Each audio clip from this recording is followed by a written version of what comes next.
Hello everyone, in this video I'm going to be taking a look at this, the Atom A5 monitor from Vaxis.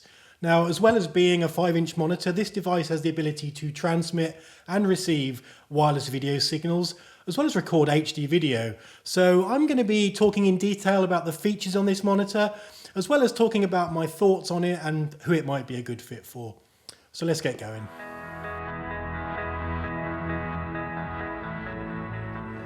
For disclosure, Vaxis sent me these monitors in order to make this review. However, this video isn't being sponsored by Vaxis, and they do not get to see the video before it's released or have any involvement in its production. Wireless video systems are often used in video production to provide a director or a client with a monitor, or for use by camera assistants for remote focus pulling. Whereas you might normally invest in a monitor and wireless system separately, this unit provides both in an all-in-one lightweight solution, saving you the need to mount, connect and power two separate devices. This unit also has the ability to record internally, so there's a lot for us to unpack here. So let's start by looking at what comes in the box. Vaxis sent me the 2-pack kit, which contains 2 complete monitor setups with some additional accessories. With this 2-pack kit, you get one of these woven finish hardshell cases.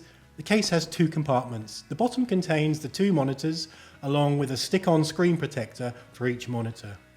It's nice to see that Vaxis have included screen protectors.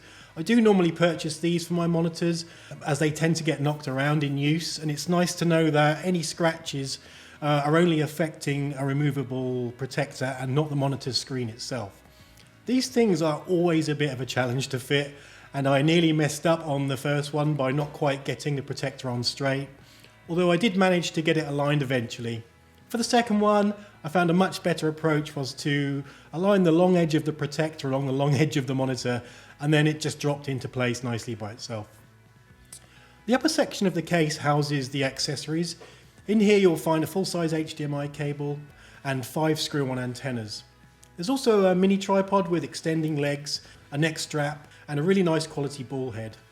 The ball head has this mount allowing you to either fit a monitor to it using the 1/4-20 thread, or flip over the top and use it to mount something with a cold shoe. It's a nice touch that this also includes a short NATO rail, as it allows you to mount a wireless follow focus wheel if using it for remote focusing. Fitting the antenna is straightforward. It's nice that they give you an extra one in case you lose or break one, and it's worth noting that you can't fit the monitors back in the case with the antennas attached, so you will need to remove them each time it's packed away. The monitors themselves seem to be primarily made of a composite or plastic material, however they do feel solid. In terms of weight, without media or batteries, the Atom A5 weighs in at 336 grams, which puts it slightly lighter than an Atomos Ninja 5, which weighs 371 grams. On top there's a small power button. You press it once to switch the monitor on and you hold it to switch off. Unlike my Atomos monitors, you can't press the button to lock the screen and save battery power though, which is a shame, as that's a really useful feature. Next along are the 2 antenna connectors and then a set of 3 programmable function buttons. The left side of the monitor has HDMI in and out ports, allowing for video pass-through. There's also a headphone jack and DC in socket. The right side has a micro SD card slot and comes fitted with a 32GB card. There's also a USB Type-C port, however this doesn't seem to be able to power the monitor, so I'm not really sure of the intended use for this. The bottom has a 1/4-20 mounting point with locking pin holes, and it's worth noting that the top or sides of the monitor don't have mounting points, so you're limited to just the one on the bottom. The back of the monitor has 2 Sony NP-F battery slots. The monitor can be powered by just one of these, however using 2 batteries allows for a longer runtime and the ability to hot swap the batteries without losing power. The batteries fit in with a positive click and are held firm until the release button is pressed to remove them.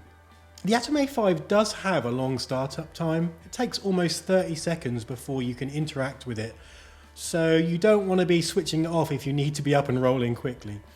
To put this into perspective, I compared it against my Atomos Ninja 5 and Shinobi.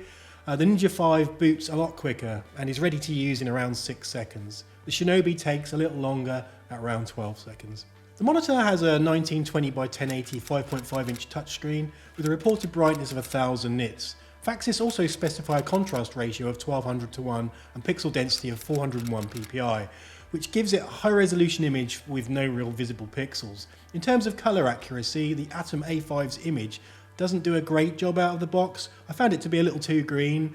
It does, however, offer full control over RGB gain and offset, so I found I could adjust it to be a lot more accurate. I found the display to be very good and usable outside with the 1000 nit brightness.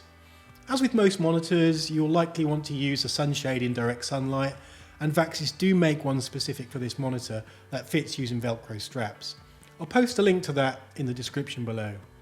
So let's look at the monitoring features. Top left of the screen we have quick access to the main operating features of the monitor. Let's start by looking at the first one for scopes. In here we can bring up a waveform, RGB parade, histogram and vector scope. For some reason you can't have the waveform and the RGB parade on at the same time. However, you can display 3 scopes at once. There's no real control over any of these other than the opacity slider, which does affect all of them. The scopes are very small on screen, and unlike other monitors I use, there's no way to toggle the size and position of any of them. While this works fine for the waveform and histogram, I do think the vector scope is hard to use when it's this small. It would be great to be able to tap on the scopes and bring up each one at a larger size. The scopes also stay in a fixed position once the UI is toggled off, which is a little frustrating, as it would be nice if they moved out of the way to the edge of the screen, the same as they do on the Ninja 5. You'll notice that when a tool is active, a small dot is displayed below the feature icon to show that at least one of the tools in that section is currently active. Next up we have a section labelled Photos, which is a bit of an odd one because this section is where you can control various overlays and the anamorphic options. So first up we have ratio, which allows you to toggle aspect ratio guides between 16:9, 15:9, 13:9 and 4:3. If you're shooting with an aspect ratio not covered by those options, you can dial in a custom setting using a small keypad that opens when you choose the custom option. You also have the option to toggle between a 50% or 100% mask of the areas outside of the chosen aspect ratio. Next we have a safe area marker. With this you can choose the line colour and thickness, as well as toggle between common screen percentage ratios. Moving along, there's an option for anamorphic D-squeeze. In here you've got options for 1.3, 1.5, 1.65, 1.8 and 2 times D-squeeze. There is, however, a pretty bad limitation when using the anamorphic mode, because if you try to then also use the scopes, the anamorphic mode turns off. Not being able to use scopes at the same time as doing an anamorphic D-squeeze is a pretty huge omission, so unless this is fixed in a firmware update, the A5 would not be a good choice for anybody shooting with anamorphic lenses. Now there's also an option to add a center mark, which can be set to one of the 4 colours and 3 thicknesses. The last page provides a 3x3 grid, and for some reason this is currently misspelt as grip. One thing that is missing here is any ability to flip the image. If you like to use a monitor to film yourself, or you need to mount the monitor upside down, then being able to flip the image is important, and it might be something to consider here. Now let's have a look at the focusing tools. First up we have peaking, which can be set to one of 4 colours with the slider control for sensitivity. The peaking works well and can be tuned to be as sensitive as you need, as long as you can actually get hold of the slider, which can be a bit fiddly. Next is a pinch to zoom tool. This works smoothly and allows you to pinch to zoom in and out, as well as move the viewpoint around. The zoom level is fairly limited though, and I'd like to see some kind of indicator on screen to show that the image is currently zoomed in, as without this, it's all too easy to miss that it's currently active. We also have the ability to display zebras on any exposure level between a set maximum and minimum point. While the zebra pattern works well, I found setting these sliders to be really fiddly, especially when trying to select a specific value. It's also a little odd that the zebras only go up to 101%, as I'd expect these to reach 105 or 109%. We also have false colour, which works well, although I'd really like to be able to see more detail about where each colour falls in the range. It would be great if monitor manufacturers started giving us a little more control over false colour. Different gammas require different exposure levels, so having the ability to define each colour range would be really powerful. Note that, unlike the Zebras though, this is showing a maximum IRE of 109. The last focusing tool is monochrome, which can set the whole image to be red, green, blue or grayscale. This isn't something I ever use, but if you do, then it's in here. In the colour section, the first page gives you the ability to set either standard or extreme white balance. When pressing each of these options, you can see the image momentarily go cooler, which I actually think is a little closer to the camera's monitor, but then the choice kicks in and the image gets warmer again. Now, I'm really not sure why you would want to change white balance on a monitor. You normally just want to see an accurate image from the camera. So this one is a little confusing. There is no option to turn off this white balance feature either. You have to choose between one of the two options. So this is a good point to bring up one frustration I have with these monitors. There's a real lack of any meaningful support material or manuals for these units, other than some very basic overview graphics.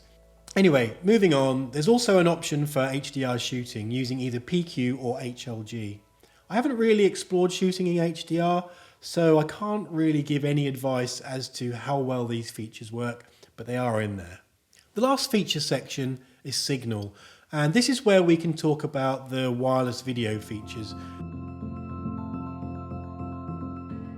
Vaxis are well renowned for their range of wireless video systems, and the Atom A5 can be combined with the rest of the Atom range of devices, as well as to transmit to mobile devices and computers using the Vaxis Vision app. Going into this section, the first option we see is Mode. This is where you can set the wireless modes of the device. Firstly, you can choose between TX to have the monitor transmit video, or RX to have it receive video. When you change this, the monitor shuts down, so you'll need to restart it in order to continue.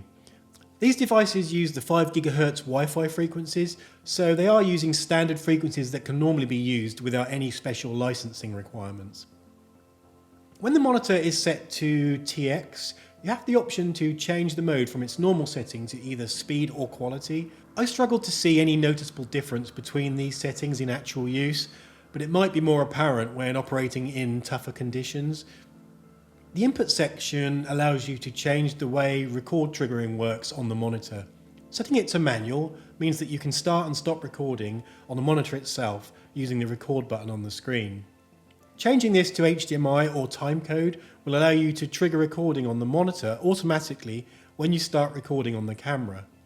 In these settings, the recording can only be started by the signal from the camera, and if you try to press the record button on the screen, it'll pop up an error message. Next we have the wireless section.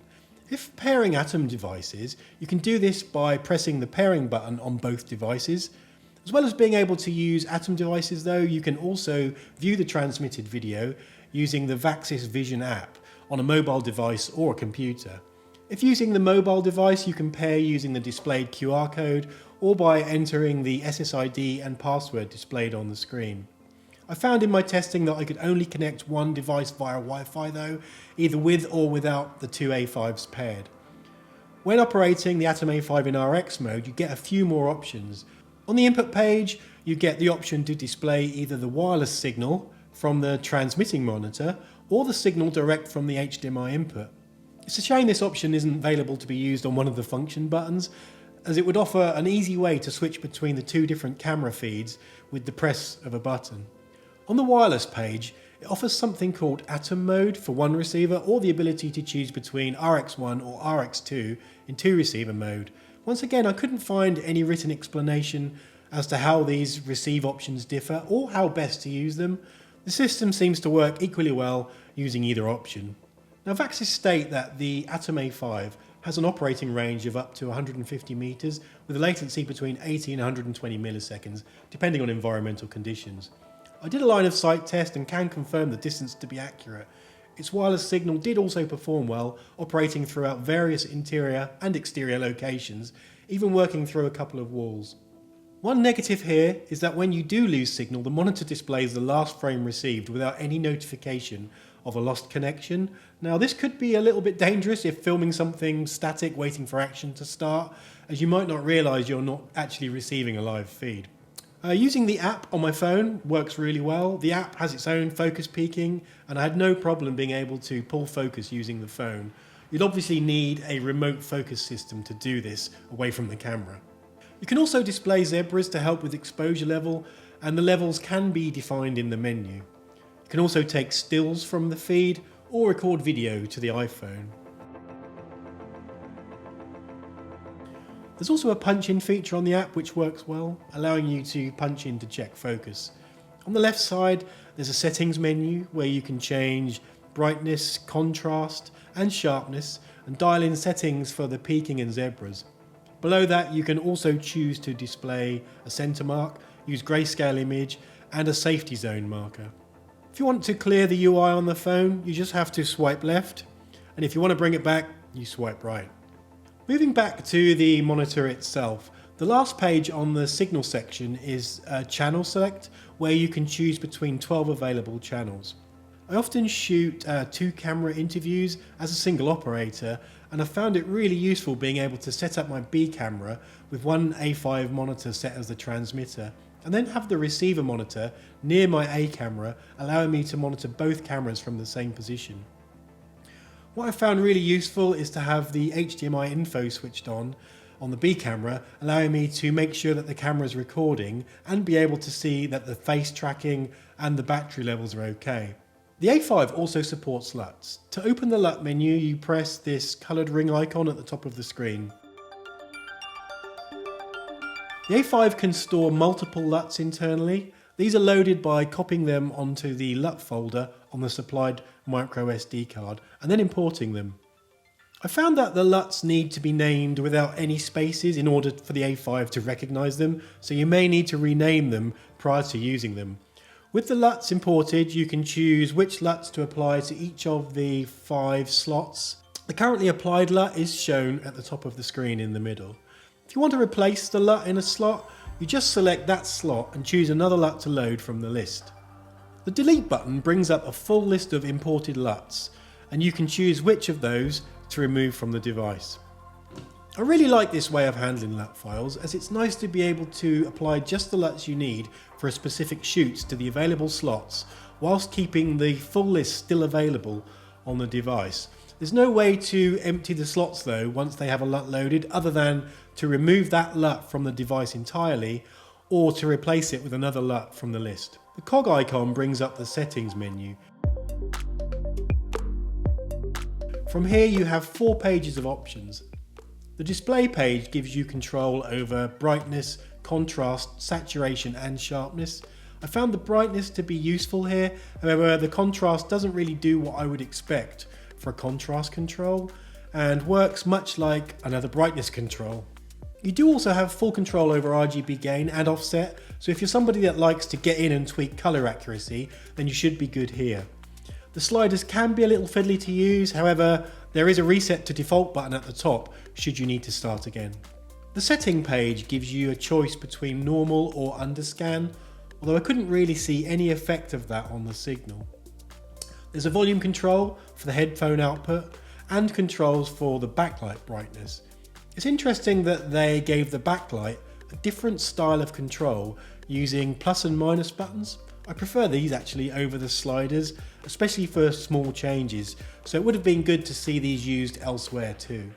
The function page is where you can define the operation of the 3 function buttons on top of the monitor. You can choose from a list of available features to control. I've set mine to peaking, waveform and false colour. You can also set these by pressing and holding each of the 3 buttons. When you press and hold them, this same menu pops up, allowing you to choose what function that button has. The last page is for system information. In here you can change the language, view and update the firmware version, do a factory reset, or format the SD card and see manufacturer information. Finally, at the top there's a lock icon that stops you interacting with the screen and hides the menus. You can, however, still use the function buttons with the screen locked and the display remains on. Personally, I'd much prefer a lock that turns the display off without shutting down the monitor, giving you the option to save battery power when not recording, but then quickly turn it on again without the full boot up sequence. The other unusual feature of this monitor is its ability to record. Now, you're not going to get anything close to the kind of recording you might get from something like the Atomos Ninja 5, as the files are recorded in HD with a very low bitrate of around 8.4 megabits per second. The ability to record, however, does give you some real advantages.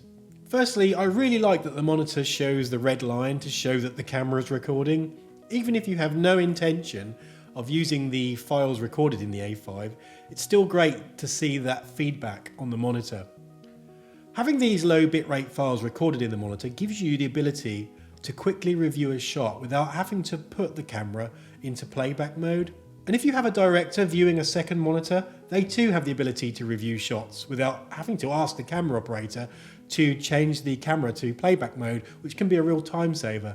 So how do these video files look? Well, I'm going to switch over to the file recorded in this A5 now. Now, where low bitrate files are going to struggle is in scenes with lots of motion. We're not dealing with much here, so you may not be able to push it too far. You might be thinking that this could also be good for use as proxies, but I wouldn't recommend it for that, even though the A5 has HDMI triggering and starts and stops recording with the camera. I found that the monitor starts recording around a second later than the camera, and then stops recording around half a second after the camera stops. These differences in the two recorded versions will cause problems for editors and would likely not work with many NLEs given the files are different lengths. One other thing I've found to be useful when shooting with the FX3 is when shooting in Cine EI. Because Cine EI mode embeds any LUT used into the HDMI signal, it means you can record a low bitrate preview video with the LUT applied in the Atom A5. This could have lots of uses, such as for daily reviews for quick edits, for social media, all without the need to apply LUTs in post because they're embedded in the recording. This could work with any camera as long as it has the ability to send the image out via HDMI with the LUT applied. Another handy thing for YouTube creators or anybody that creates tutorials is it allows you to switch on HDMI info and record the camera's menu system instead of having to film the back of the camera. All in all, I think having this ability to record in the A5 could prove to be really useful in a lot of situations. Okay, so going back to the monitor. Next to the record button, there's an option to change the 4-character naming structure of the recorded files. But other than that, there are no recording options or settings. The monitor always seems to record in 1080-50 on my FX3, and changing the frame rate on the camera does not affect that. One thing that bugs me is that all of the clips recorded are dated midnight on the 1st of January 1980.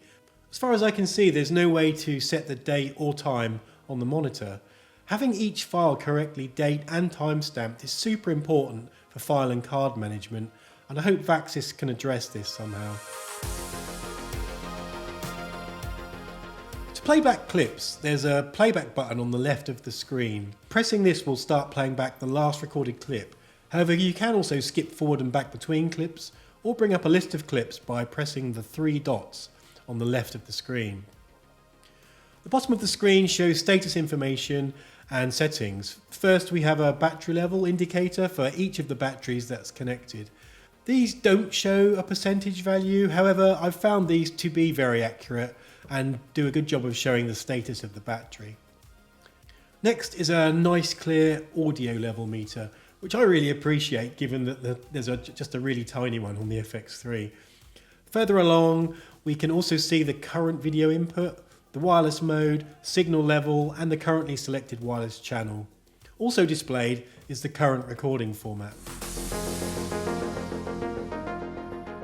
To test the battery life, I used a single DSTE MPF950, which is a 7900 mAh battery. The A5 was connected via HDMI to my FX3, and I also connected up my Ninja 5 and Shinobi for comparison. None of the monitors were recording, and they were all set to 50% backlight. The Ninja 5 was the first to run out of power. That lasted for 3 hours and 2 minutes. The Shinobi lasted for 6 hours and 10 minutes, and the Atom A5 lasted a whopping 7 hours and 45 minutes. It's worth remembering that this was with a single battery as well. If I'd fitted 2 of these batteries to the Atom A5, it could in theory run for double that time. During the test, the Ninja got the hottest, despite it being the only device to have a fan. The Shinobi was a little cooler than the Ninja, however the Atom A5 was running even cooler than the Shinobi, so the temperatures seemed to be in line with the battery life. Neither the Shinobi nor the Atom A5 make any noise when running due to being fanless. So just look at my FX3 here. The fact I can have such a portable and compact setup while still sending a wireless video signal is amazing. Normally adding a wireless video system would mean finding somewhere to attach a transmitter and having an additional battery to power it. Whereas with the Atom A5 I can power my monitor and wireless transmitter with just a single MPF battery. Now if you're operating on a gimbal and you need to send out a wireless video feed, then having it built into the monitor is a great solution. And as I mentioned earlier, the ability to monitor my B camera even with it out of reach is also a huge benefit and one that I'll be using a lot. Now if you're just looking for a standalone monitor and you're really not worried about the wireless features, then it would be hard to justify this over the cheaper options that match or exceed the monitoring tools available here. Likewise, if you're more interested in the recording options, then the Atomos Ninja 5 is likely a much better choice, albeit without the wireless options. The ability to record on the Atom A5 is a handy feature, but not being able to set a date and time for the recordings or have any real control over the recording options does give it limited appeal. If wireless video is something you can make use of and you're keen to keep your rig as lightweight as possible, then I would recommend checking out the Atom A5. My only hesitation would be for anybody looking to shoot anamorphic, given the A5's inability to use D-Squeeze and any of the scopes at the same time. So I think I'll call it there for this review. I hope that was useful. If you have any questions, then please do leave a comment. I do try to reply to every question I get and I will gladly help if I can. So thanks loads for watching and I'll see you in the next one. There's also a control for headphone. There's a control for headphone.